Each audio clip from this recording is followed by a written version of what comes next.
Se abren los micrófonos para iniciar la tradición republicana del sonar informativo.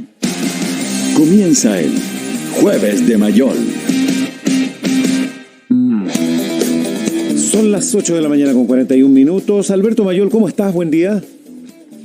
¿Qué tal? ¿Cómo estás? ¿Qué tal? A ver, el tema de la semana vuelve a ser el retiro del 10%. El segundo retiro en este caso, un proyecto que ha tenido un respaldo contundente por parte de los diputados en la sala. Y bueno, todos esperan ahora que esto ya se apruebe. Con lo cual, entre otras cosas, el gobierno queda en una posición muy solitaria, muy extraña. El gobierno, recuerdo muy bien que planteó que esto no iba a volver a ocurrir después del éxito del primer proyecto, ¿no? Que generó además una crisis de gabinete. Exacto. Pero cuando se dijo que el proyecto del segundo retiro, que parecía incipiente, que parecía lejano, que parecía poco posible, eso no iba a volver a ocurrir, bueno, aquí estamos, con una votación aún mayor. Fue una ola que pasó sin resistencia. Tal cual, pero ¿qué se ve detrás de toda esa ola, Alberto? Claro, lo que pasa es que justamente ese es el punto, es entender que hay ciertas fronteras, ciertas líneas defensivas, como dirían para la Segunda Guerra Mundial, digamos. Cada país tenía su línea defensiva donde entendía que podía perder algunas cosas antes de esa línea, pero no después de esa línea. Y esas líneas defensivas se han ido cayendo. La línea defensiva más importante es la Constitución. Pero Sebastián Piñera, como no entiende eso, fue lo primero que entregó. O sea, entonces, la primera línea defensiva, la más importante, entró en una situación de crisis. La segunda línea defensiva, que desde el punto de vista de la importancia histórica quizás es menor, pero desde el punto de vista de la práctica cotidiana y del modelo económico es mayor, es la línea del 10% de la AFP. Ese es un tema muy grande, muy importante, porque el 10% de la AFP tiene un rasgo que tiene que ver con el territorio sagrado del modelo. El modelo podía tener, incluso la Constitución podía no ser un territorio sagrado propiamente tal, era una cosa defensiva, pero había una cosa que tenía cierta magia, incluso cierta aceptación de parte de la ciudadanía, independiente de las críticas a la AFP, que era la idea de que efectivamente estos montos eran nuestra plata y eran propias, pero eran para las pensiones. Cuando se rompe ese imaginario, el asunto se complica mucho.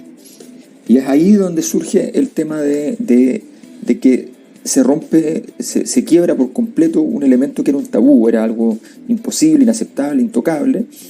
Y cuando se acepta, y en vez de advenir el infierno o el purgatorio, lo que ocurre es que más o menos las cosas anduvieron bien, sirvió efectivamente para la economía, todas cosas esperables, y también eso es cierto. Y entonces aparece el segundo 10% con un espacio donde la gente dice, ¿saben qué? Este futuro que me espera, malo, muy malo, o más o menos bueno, tampoco cambia mucho por lo que pasa en este territorio sagrado. Yo de momento la verdad es que ya no me interesa respetar esta norma. Lo importante está ahí, más que en la utilidad, es la sensación de que vale la pena o no vale la pena respetar esta norma legal por un lado y también una norma social. Y como no vale la pena, entonces esto inunda la sala de máquinas. Y después del apruebo, el gobierno se quedó puede tener agenda, pero lo que no tiene es validez. El gobierno de alguna manera recibió el fracaso del proceso. O sea, el gobierno, por no tomar cartas a favor del apruebo, que fue una locura en realidad, sencillamente entró en una espiral donde de alguna manera quedó vinculado por la intensa campaña de los sectores de derecha al respecto con el rechazo. Si bien eso no es una vinculación directa, en términos de los votos es así, o sea, el apruebo se llevó gran parte de la votación que está en contra del gobierno. Entonces, en este escenario, con un gobierno que no tiene muro de contención, bueno, aparece el 10%, el gobierno en vez de entregarlo rápido pone una resistencia fallida, igual que la primera vez, que dice, no, mejor esta política pública que el retiro del 10%, al final gastó la plata en la política pública y tuvo el retiro del 10%, y ahora va y dice, no, pongámosles tributos, pongámosle una serie de condiciones, y eso termina por no prosperar. Y finalmente la gente lo vio con un elemento de obstrucción.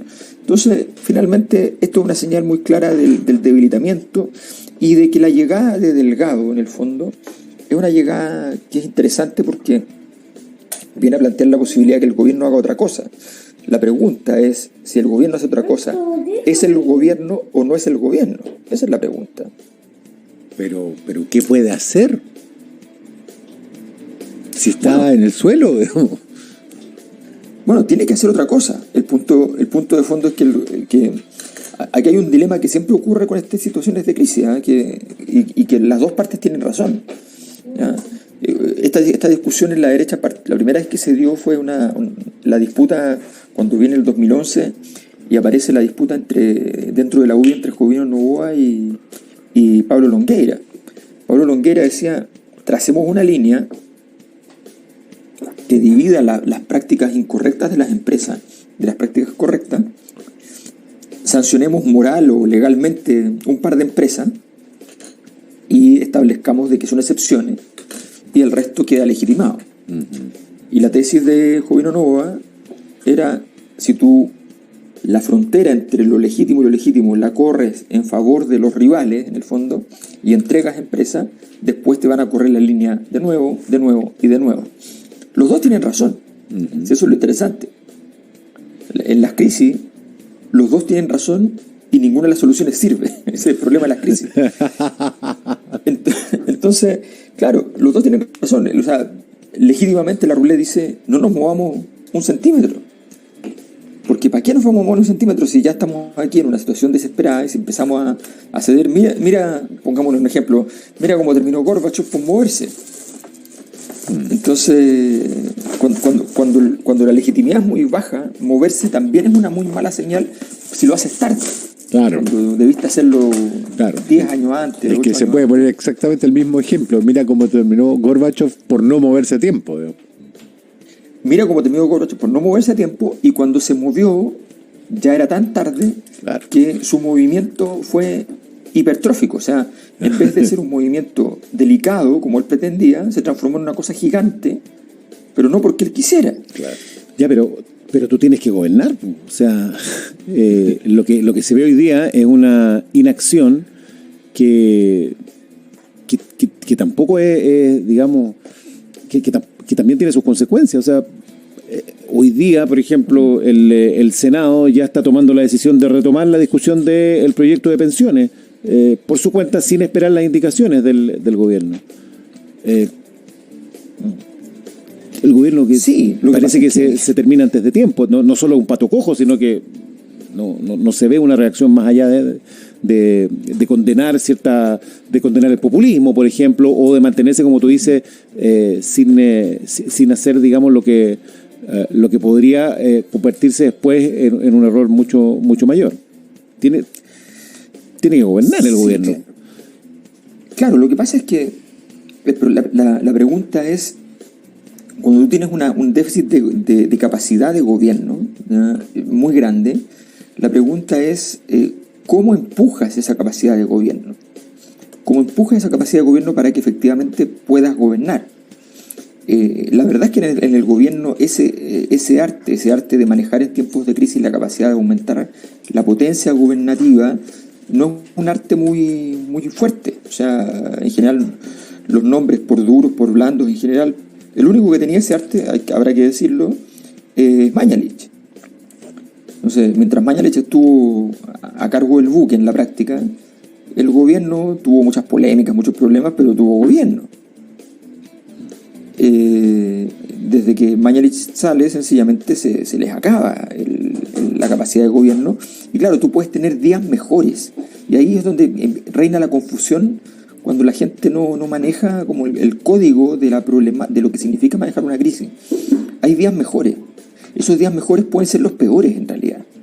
Porque cuando tú estás con días muy malos, muy álgidos, normalmente significa que estás chocando. Esto es un conflicto, es una guerra, ¿ya?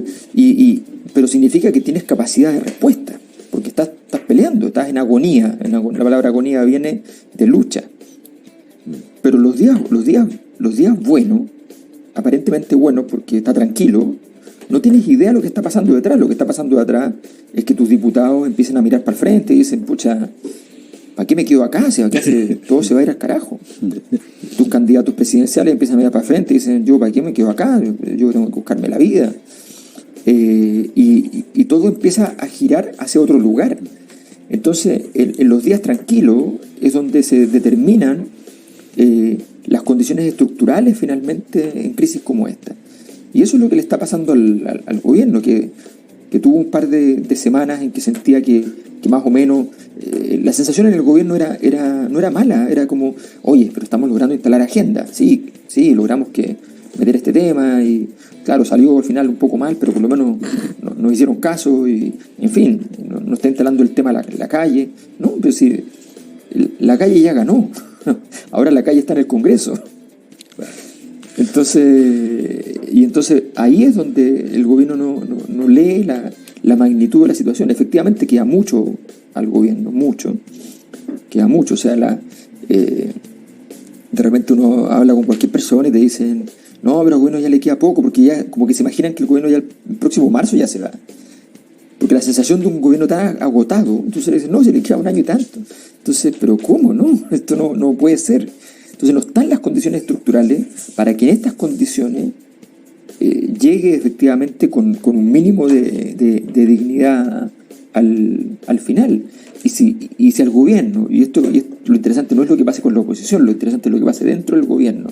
Si al gobierno le empieza a pasar que no tiene la capacidad de resistir ningún embate legislativo, por ejemplo, ¿qué va a hacer la derecha con el gobierno? Esa es la gran pregunta. ¿Qué va a hacer la derecha? ¿Qué va a decir la derecha? ¿En qué va a actuar la derecha si es que ve que el gobierno no tiene capacidad de respuesta? Sí, lo que pasa es que hay un espacio simbólico, no pragmático como el que tú acabas de narrar. Hay un espacio simbólico que ya se cayó y que es súper grave. Un presidente que durante el primer año de gobierno estuvo obsesionado con su legado, está dejando un legado de ceniza. Probablemente el legado del gobierno de Piñera va a ser el completo rearticulación del sistema de previsión de Chile, de la AFP, en torno al cual giraba el modelo, digámoslo. Era como el centro gravitacional del modelo eran las AFP. Y bajo el gobierno de Sebastián Piñera se va a tener que reformular esto, y las iniciativas, lo conversábamos recién con el senador Letelier, van para generar un sistema que sea al menos en parte de reparto. Sistema de la antigua, sistema que se ha criticado acá diciendo básicamente que Europa está quebrada y sumida en la barbarie por el sistema de reparto, pero es lo que vamos a adoptar acá. Entonces, ese legado es no solamente es cero, es negativo. No, claro, a ver, o sea, lo que tú dices es, o sea, describirlo es espantoso. O sea, es después de una guerra. O sea, tú lo que miras es que Sebastián Piñera tenía claramente establecido cuál iba a ser su legado, ¿ya? Ese legado tenía una cara, digamos, que era muy positiva para la derecha, desde el punto de vista de que él venía a retomar la consolidación del modelo económico, venía a establecer que la Constitución y todos esos proyectos extraños, entre comillas, estas ideas, quedaban fuera de circulación y se consolidaban. Venía a reivindicar el crecimiento económico y a producir crecimiento económico. Ese era su gran legado. Esa era su primera etapa. Eso es lo que a la derecha le interesaba más. También venía a consolidar su propio proyecto. Recordemos que su proyecto político era un proyecto que tenía matices respecto a la derecha tradicional. Y que tenía que ver fundamentalmente con ciertos valores que él respetaba supuestamente, que parecían importantes y que tenían que ver con, por ejemplo, el tema medioambiental. En el tema medioambiental, él termina perdiendo toda vinculación con cualquier posibilidad de vincularse con el mundo del ecologismo. A mí me tocó una vez hacerle una entrevista académica y antes de la entrevista él me dice: oye, disculpa, tú eres ecologista, así como ecologista también, igual que yo, ¿no? O sea, entonces eso te revela lo que él pensaba de sí mismo y donde termina respecto al tema medio ambiente. Más devastador todavía era su concepción sobre él vinculado a los derechos humanos. Y él entonces entra veniendo de un primer gobierno donde eso lo logra sacar adelante, donde él queda por el lado de la defensa de los derechos humanos, y de repente nos encontramos con la situación en la cual tiene 5 informes internacionales respecto a violaciones de derechos humanos. Violaciones que incluso se revelan dentro de esos informes como generalizadas, o sea, un evento brutal. Entonces te quedas sin nada. Tenía los eventos internacionales, él iba a ser el presidente de América Latina, al menos de América del Sur, más influyente y probablemente incluso hasta llegar a México, el más influyente de todos. Tenía el acuerdo con Macron, se le cae eso. Tenía la posibilidad a través de Estados Unidos, quería tener al mismo tiempo Estados Unidos y China, se le cae eso. Claro. O sea, ¿qué le quedó? No le queda nada. Y entre medio entrega el campo devastado respecto a todos los avances estructurales en transformaciones que eran inéditas en la historia, que eran imposibles, que al inicio de su gobierno eran imposibles, eran utópicas, eran casi absurdas, y que hoy día son completamente posibles y que las vota su sector. O sea, de eso estamos hablando. Ya, Alberto Mayol, son las 8:58, se nos va el tiempo del programa, pero la próxima semana volvemos a hablar y seguramente con novedades en estas mismas materias. Así es que esta cosa está muy movida, muy dinámica y muy interesante de analizar cada semana. Gracias Alberto. Gracias, Pablo. Gracias, Rafael. Chao, que estés bien.